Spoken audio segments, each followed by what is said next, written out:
bringing to you the stories that have never been told, the news that has yet to unfold, and the voices you have not heard. This is the Caribbean Cannabis channel, where we meditate and educate on all things ganja within the Caribbean region, with your host, Prophet Natty. Blessed day, everyone, and welcome back to another episode of the Caribbean Cannabis channel. As always, we always have insightful conversations, engaging guests, and just a lot to share and educate you on with the developing cannabis movement. Today, we have a special guest.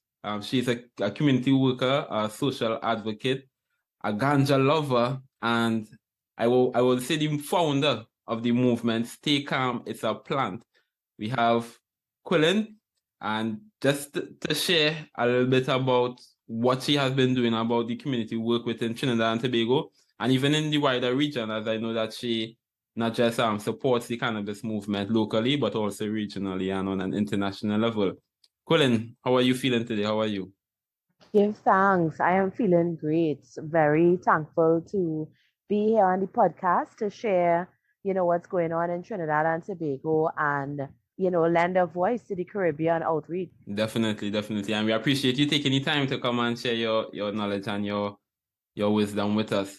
So, Quilin, like all cannabis activists, consumers, supporters, it all starts from some place, like something inspires to actually pick up a spliff or a chalice, whatever it may be, or just in conversation, you may not use it, and you just say, you know what, this plant has contributed to persons, or it has contributed to my life.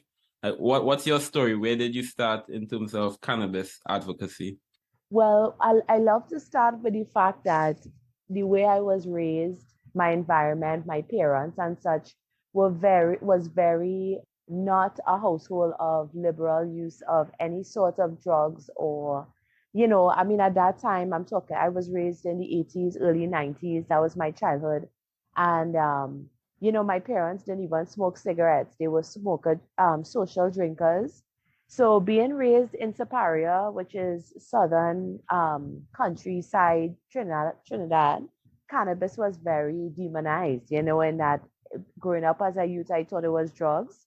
And, we thought too that BDs in a bottle that they used to sell for like 50 cents was also some kind of ganja thing because they used to call it hemp, So that's how I grew up. And it's only until, a big part of my story and the journey, is that even when I went to college, because I was so ignorant, I didn't have any clue about the herb.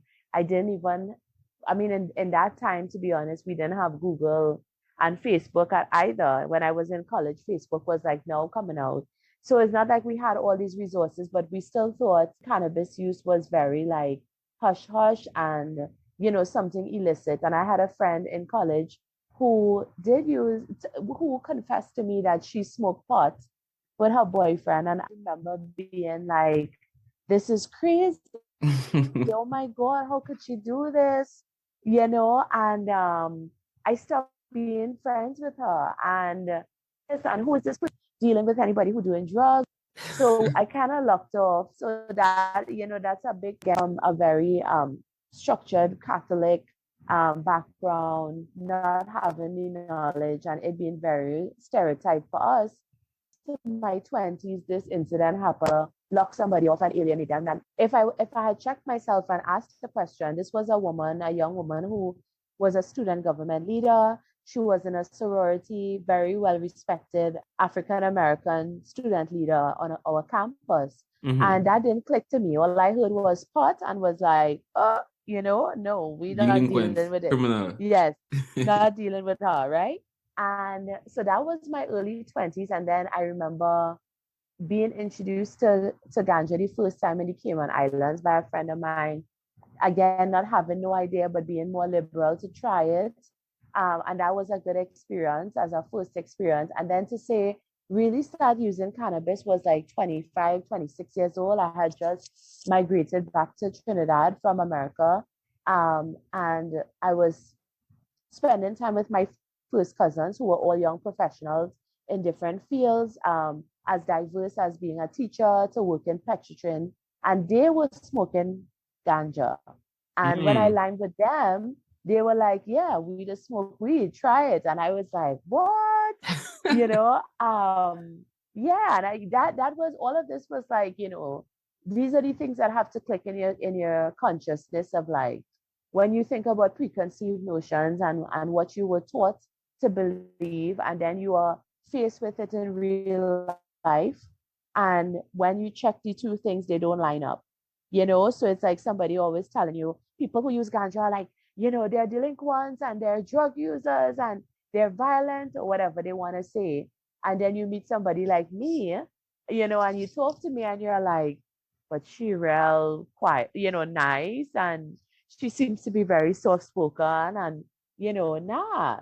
And then those two things need to click in your brain and be like, okay, well, somewhere along the way, this stereotype also excluded people who may not fit, this Correct. thing. So, Mm-hmm.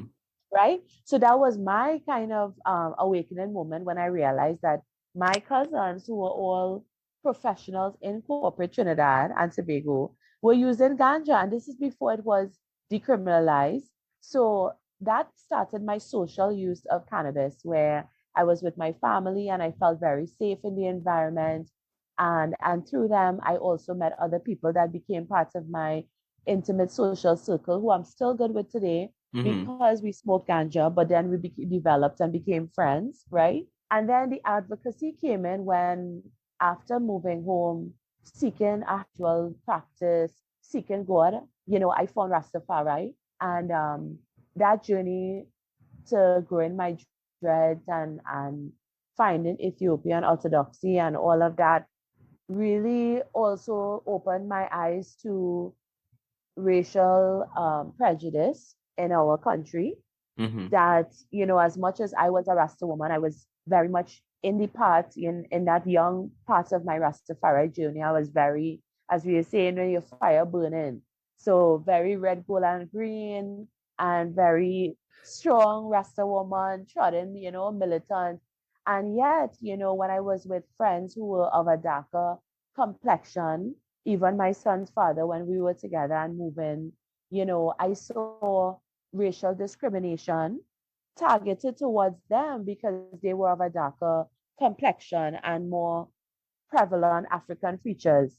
So that kind of brought about a indignation, which continues to this day, in that anywhere I see inequality, anywhere I see, because it's not just ganja, but ganja right now is, I think, the biggest tool that minority communities, that communities that have been affected by the war on drugs, which is the African community in most countries of the world. For sure.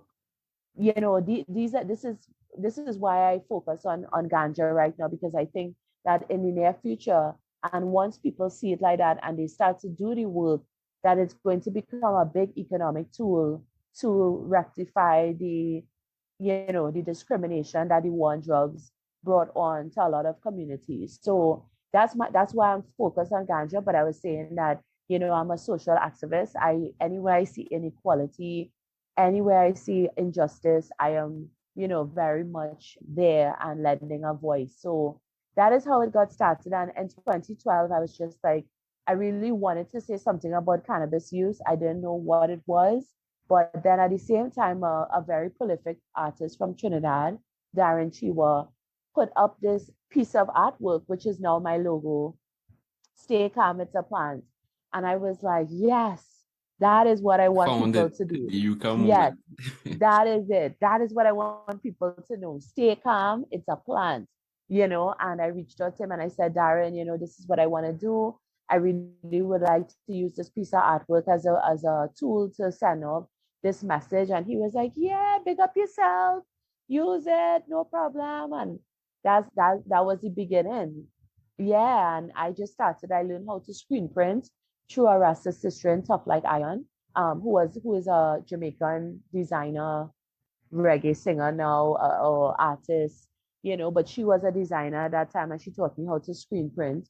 And I just started screen printing that logo onto t-shirts and stuff. And it just became a movement. People were like, And people were like, that is what I want people to know. And up to today, I was in Rapworks today, passing through just to get a quick bite. And the girl was like, I really like your dress. I was wearing a dress with the logo on the front.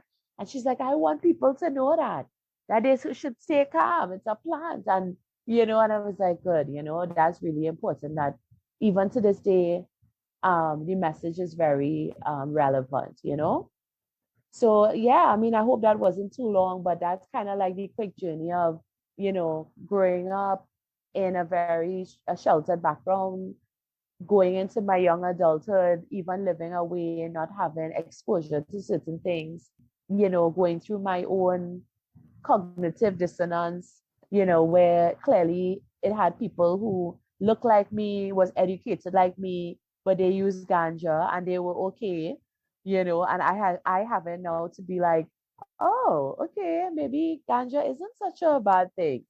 And then coming back home and finding out that, yeah, everybody I know smoke weed. Okay.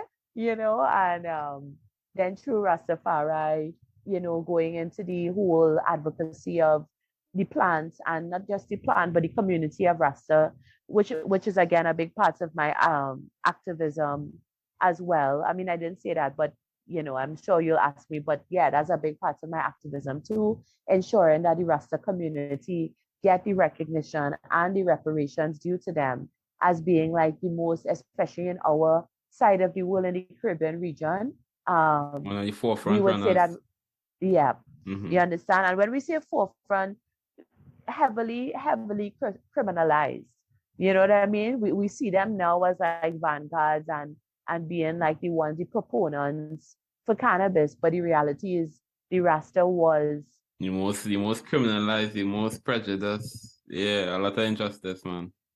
yeah. So, I think now is the time to really get on that work to say if you're going to legalize this thing and you're going to make money from it, you Mhm. have to make Include sure that those. the people who suffer, yeah, That's true. And that's a full circle you're coming from a lot of persons who actually end up within cannabis or a cannabis advocate. Usually they have some sort of introduction or likening to the plant and they end up there.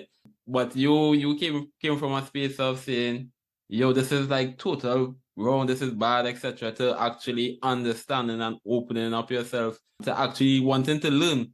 And sometimes it's needed to get it from persons you are comfortable with, such as family or friends or persons who you have seen being quote unquote successful in whatever arena of their life. Because if you're coming from a space of not knowing the benefits of ganja or how it actually has assisted persons and you're just hearing all the negativity from either your parents, the media, etc., then it's understandable where persons will be sort of skeptical to actually about using it or wanting to learn about it.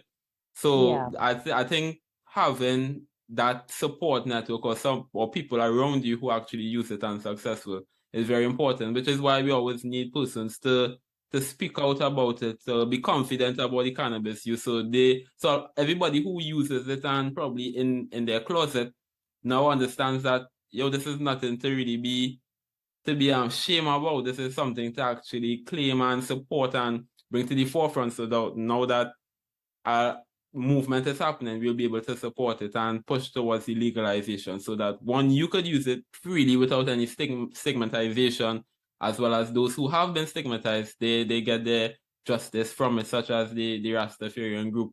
And I personally love your the quote is simple, to the point, very effective, because really and truly, you just need to be calm about it and understand that it's a plant. It's a medicinal plant. It's a spiritual plant. It's just there to assist and heal.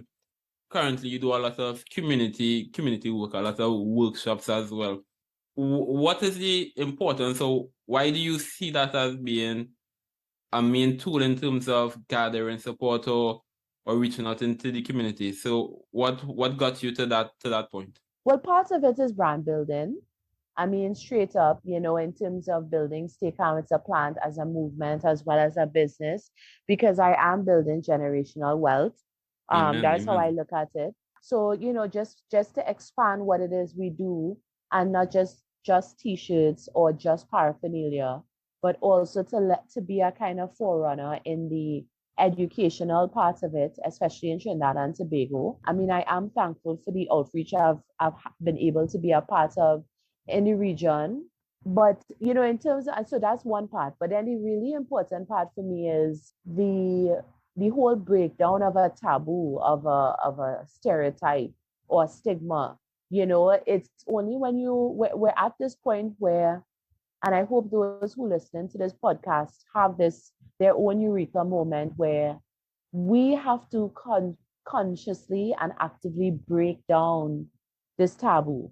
We can't just be like, oh, okay, it will be legalized, and when it's legal, we will Leave it up to chance. yeah, then we'll do X, Y. No, we need to say, hey, okay, now that we know that ganja is good for us, that it actually has medicinal properties, that it's a non-addictive substance, that you can eat it, smoke it, drink it, extract it, all of these things, that we let other people know, and we fight that negative connotation by being the advocates ourselves and saying, well, I use ganja butter in my cooking sometimes when I'm not feeling good, or I'm having my period, cook with a little ganja, and that helps with pain and stuff.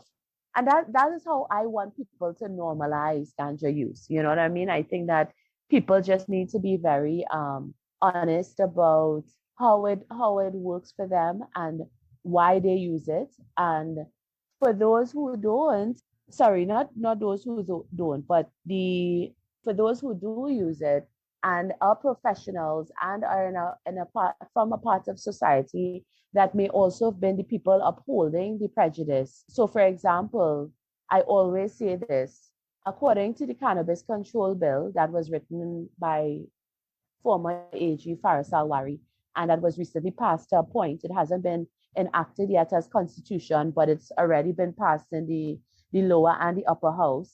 The reality of that bill, one of the clauses is that when they start to prescribe or dispense cannabis, they want doctors and pharmacists to be the professionals that do that, and they wrote it like that based on maybe California law or whatever foreign law that they thought it was a good cut and paste part to put in our constitution. And I'm making a ridicule of that because, again, drawing to the point, doctors and pharmacists demonize ganja up to today. You know what I mean? We are not hearing any doctors or pharmacists go on the papers or speak on any medical board and say, we need to really push up cannabis as a non-addictive. So other than Dr. Pottinger saying that, I don't know any other doctors who have very vocally advocated for responsible ganja use or for the use of cannabis in the medical practice. But yet, when this law comes into being and we start to set up industry, and most likely, like how the foreign market is, they want to do dispensaries and have these kind of outposts for legal ganja buying. So that is to me as a pharmacist or a doctor, if I knew this, then I would jump out and be like, hey,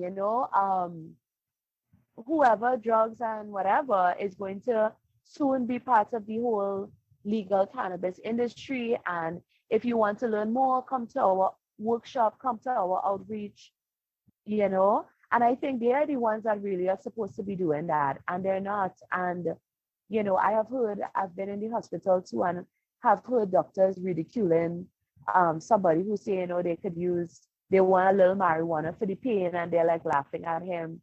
And I had to, ask them about it. Like, do you not know that cannabis is a pain reliever? And so that's why I do workshops. I think that, and it hasn't been mass wide outreach yet.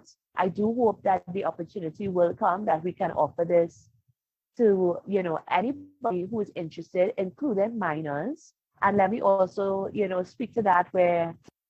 Yeah, please do, because I was actually going to ask you about that, especially as you made mention about your building generational wealth and you have your son. Like, how do you incorporate him or teach him about cannabis? Well, my son grew up around ganja, not just with me using it. but with planting and having plants around, and you know, he's a Rasta, so he knows about ganja use in spiritual practice when we go Nyabingi Tabernacle, or we go to a 12 tribes gathering, or to Bobo Hill, you know. So he has an educational outreach program called the Herbies, which are some characters that he drew in like 2018, I believe. And I just had them digitized and made them, you know, a little more colorful. Yep. So I actually also named our first annual Cannabis Awards after his brand, which is called again the Herbies. So we have the Herbies Award, which got some recognition from Newsday this year, which I'm really grateful about. So yeah, I mean, like I see no problem talking to children about ganja.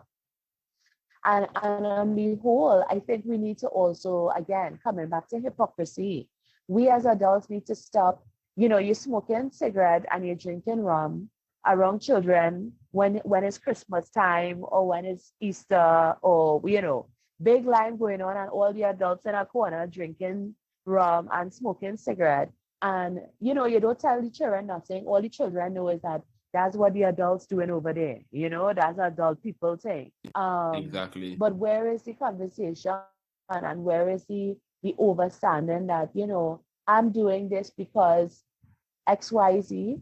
And maybe if we did have those conversations, I think people will also examine the reason why they use rum and cigarettes so much in our society. But that's another conversation altogether. But it just has to do, I think, with, you know, again, this society we live in where, what do we say? Do what I say, not as I do. Yeah, do as I say, not as I do. And that level of hypocrisy is all the way up to our leadership, you know, where it's like, I could be corrupt, but you can't rob a bank, you know? You don't rob nobody, but we could rob people. You understand? So I just try to be really honest with my youth about everything I do, and have conversations with him about almost everything in a child appropriate manner, of course. And when it comes to the herb, I mean, the reality is a plant, and he sees it growing, and he understands, he likes the smell of it. You know, I give him in beautiful smell. Right. And so many different strains. And he loves that too. You know, he would ask to smell it if it's a different strain he's never smelled. And I do give my youth cannabis for his endocannabinoid system in things like popcorn, or sometimes I give him, if he's not feeling well, I'll put a little bit of cannabis tincture in like a drinkable medicine, like maybe a hot tea, you know, and I put a little bit of cannabis tincture, and he knows the taste of it. And sometimes if it's too strong, he'll tell me like, Mom, you know, I think it was a little strong. I'm gonna lie down and take a rest, you know. So that does happen sometimes. But you know, it as I say too, it's not, if we're being, it's not detrimental. Cannabis is not a toxic plant, not even addictive. What I have observed through, so I started using cannabis seriously when I was 25 years old. I'm now 39. So it's only been 14 years. And when I tell people that, they're always shocked, because I know people who have dependency issues, in that that's how they start their day, and they kind of smooth out the rough, you know, the expectation of the day going rough by smoking a weed. And if they don't smoke for the day, it's like they're on edge a little bit. But at the same time, it's not like a cigarette, somebody who's been smoking cigarette for 20 years and they're trying to stop, you know, and going through itching, they're going to you understand? Cold yeah. sweating, you know, the skin scratching them. Yeah, exactly. So it's not like that at all. And you know, and if I could bring that comparison, though one is illegal and one is legal, I'm always baffled by that as well, that if we're talking about substance use, cigarette and rum in Trinidad and Tobago are abused and legally abused, right? You can drink as much puncheon as you want, and you can smoke as much cigarettes as you want. And we know that these things have negative health effects for a fact, especially cigarettes, right? I call it cigarette because there are no benefits to using a cigarette. You know, I mean, the nicotine may give you a temporary euphoria, whatever it does. But the detriment is far you greater. understand? Far And greater. it's addictive. It's an Mm-hmm. addictive substance, right? The nicotine that they put in a cigarette. So but it's legal. And cannabis, which is a herb that you grow from a seed, is illegal. And the crazy thing is, on the cigarette box, they actually let you know that it is harmful to your health and that You it has these understand? statistics. We don't need to go into it, and they continuously sell it, and it's weird. And even the rum part that you would have made mention, like I don't understand how parents would be against, let's say for instance, giving their child some form of ganja to assess whatever ailment. But in the same light, wouldn't see a problem with giving your child a shot of punching and saying, yeah, it's for the worms Exactly. or just to start to build up their tolerance and all these different things. So it's a hypocrisy at its finest throughout Trinidad and Tobago and probably even other parts of the world. Yeah. And we definitely need to work on actually breaking that stigma, educating persons. The community outreach, the community work is fantastic. Yes, I also love the Herbies Award. Like when I saw it, I was like, finally something is happening where we see in persons being recognized, or we are starting to form those communities or those safe spaces where a persons could actually start to develop, whether you may be a small time farmer, you probably develop a new type of accessory that persons could use. So all these things are goes a long way in terms of benefiting the industry on a Yeah, whole. give thanks. So in terms of the Herbies Award, though, do you plan on expanding that or developing it further, or is it like just trying it out right now and then probably trying another form of the awards later on or so? Everything I do is progressive. Let me say that, and all of it is inspired by the Most High who guides I and I to, do his work, do the Almighty's work, her work. Sorry, I'm trying to unpatriotize, the use of the Almighty. So, but again, programmation. So, anyways, the Most High and being guided, and yeah, I mean, this year it started off, it just to make it easy and simple. It was all voting online. The submissions were online. All they had to do was post 3 pictures and a 1 minute video talking about what they do and why they do what they do. But in Mm-hmm. the future, I would like to have it. And then, so what happened as well, sorry, is that after the awards and the winners were announced on 420, I was also going to very dryly call people and be like, okay, here's your prize, congrats. And then again, the Almighty was like, no, do an award ceremony and invite the community, the cannabis community, to come and celebrate the winners and kind of make it, a vibe. And I was like, that is awesome. Yes, I am going to do this. And in 1 week, I just kind of planned a quick thing with the help of the Ganja Gathering, which is a South-based, Trinidad South-based cannabis advocacy group as well. They kind of helped me put it on. And yeah, it was a nice little vibes. And I met, some of the winners who I would have never met otherwise because they were just Instagram profiles, not very public people. So, in the future, that is what I would like the Herbies to be, where it's a very big public celebration of people who love the herb, love the plant. They want to see cannabis progress as much as I do. I have a category called the Weed Warrior, which is the person who is like the most vocal about cannabis activism, and obviously for 2022 out there than her, right? But yeah, I mean that is something like I can't wait to see who goes for that kind of title. The people who are like, yes, about time. I want to let people know I use ganja and this is why, and and really, Confident. yeah, and really break down those stigmas of the who's now, the who's that use weed. So it's Mm-hmm. an evolving thing, and I don't fight too much about the in terms of everything I do. I don't worry about the Babylon system and the pushback, or if it's going to get me in trouble if I do X, Y, and Z, because it's, to me, it's all people powered and it's all based on the cannabis community. And I'm very happy if we do an award ceremony in on top of a mountain with just 50 people or 100 people who are like, we love ganja. I'm not looking for like the, Or the fame or the exactly. lights or all of Yeah, that. I don't care about the Mm-hmm. Napa and being the minister of cannabis or whatever, like whatever, whoever want to do that.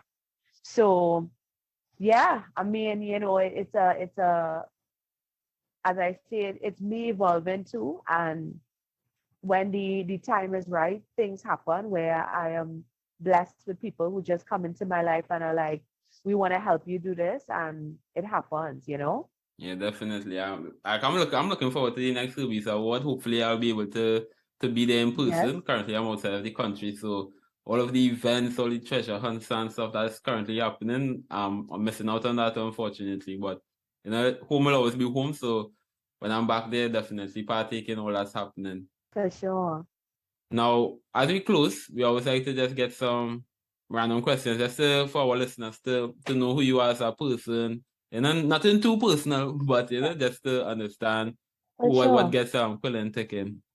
Favorite foods. Do you have any favorite food like a go-to that it's always on your mind, or even if you seeing something you is like, you know what? I'm sticking with my favorite. My favorite food is breadfruit oil down, no pigtail. Breadfruit oil down.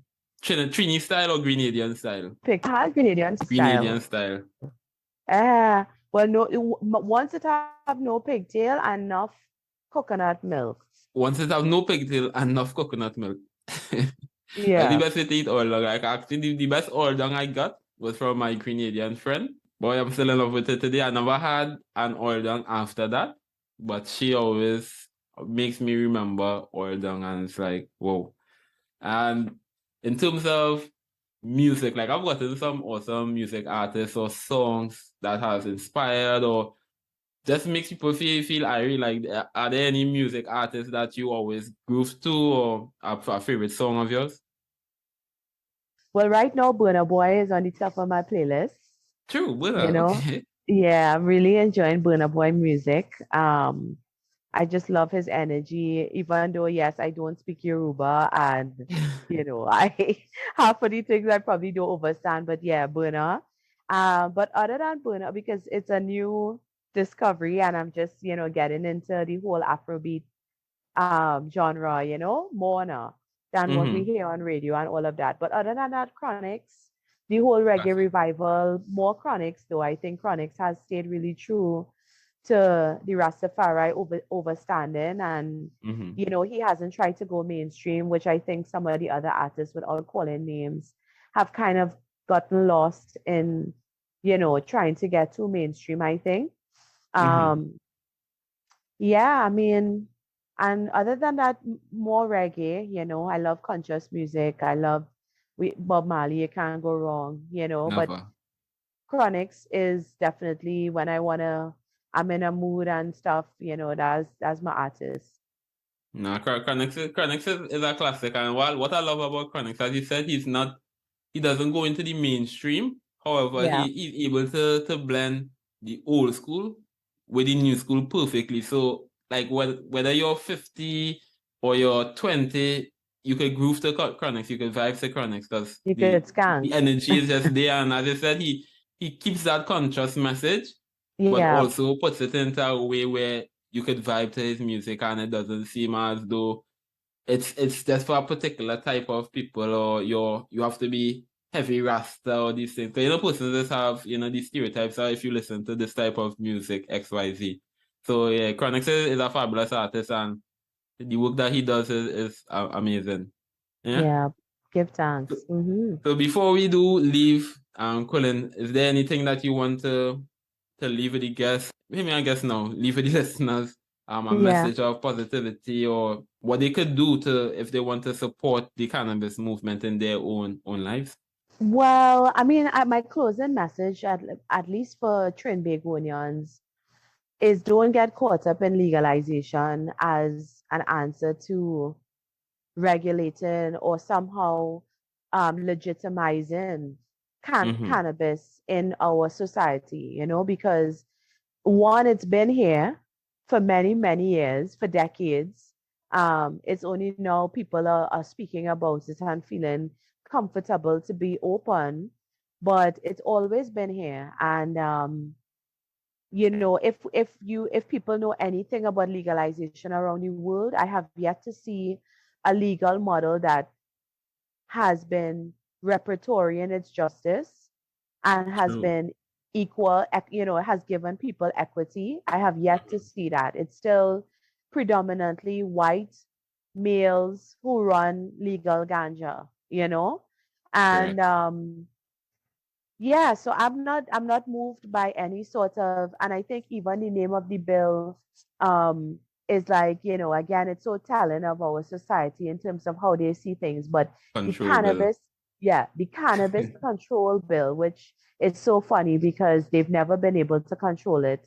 It's never been controlled. Um, but yeah, so that's a fight that I'm having even within the Rastafari community, where people just think that in order to be diplomatic and to, kind of follow the law of the land, we need to like fall into this legal framework.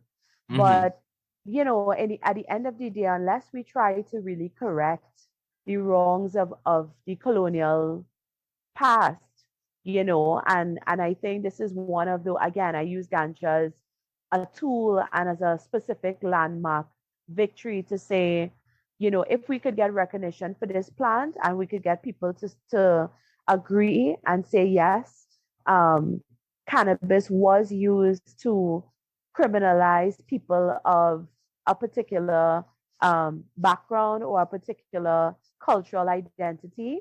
And in order to correct that now, this is what we need to do. We need to inject revenue or taxation money from legal cannabis use into those same communities so that they can now grow and build themselves.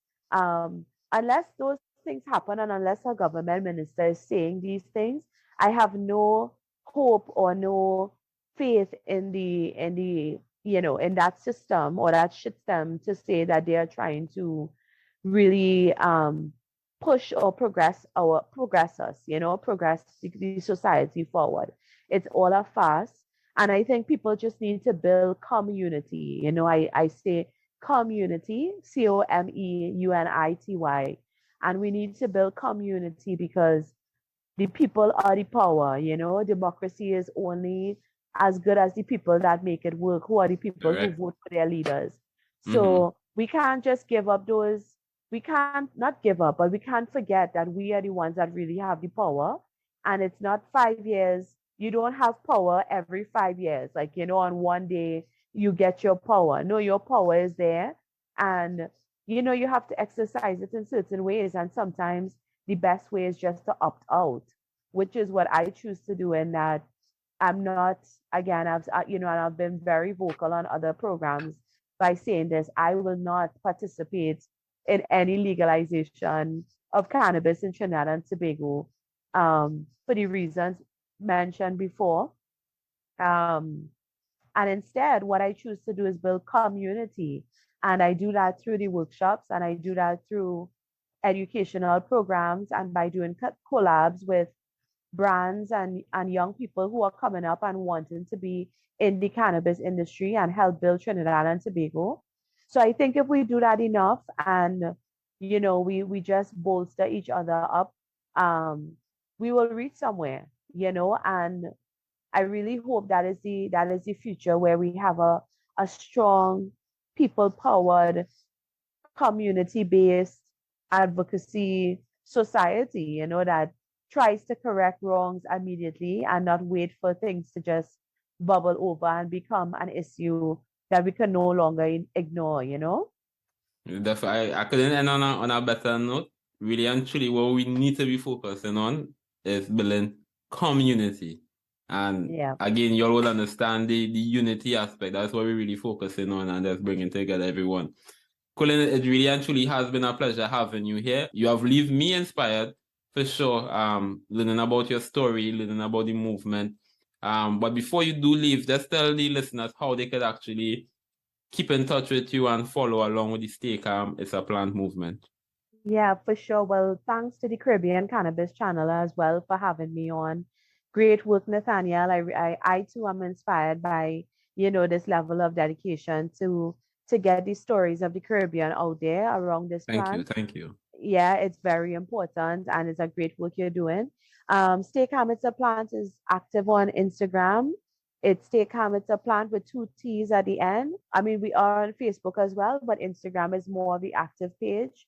And that's where I kind of post everything that is coming up as well. I'm hoping that in December 23rd this year, once I get the approval of NALIS in Port of Spain, I would like to do another educational conference. The last one I did was called Cultivating a Cannabis Culture. So this one, I would like to call it Correcting Cannabis Convictions. And yeah, that's what I have on the plate. And then obviously the Herbies Award coming up in March 2023. So, for planters and edibles makers and people doing things in cannabis, they could prepare themselves and document their journey, document their picture with their pictures and videos and stuff so that they would have content to present for the competition. And just doing what we could do in any way that we can and always open to collaborations. If anybody has an idea or, they want to work with me on a particular thing, please DM me on Instagram and I will definitely respond and, we can go from there. Great. Quilin, again, thank you so much. You're welcome. We continue to keep in touch for sure. And I will definitely to pick up on certain parts of it because I feel as though there's more to say and more to discuss. But, we'll leave this for another day, God's willing. So, all right. Until next time, everybody, continue to meditate and educate. Take care. Thanks for listening to another episode of the Caribbean Cannabis channel. Be sure to like and subscribe. You can also follow us on Instagram and Facebook so you don't miss out on any of the exciting news happening across the region. Until next time, remember to meditate and educate.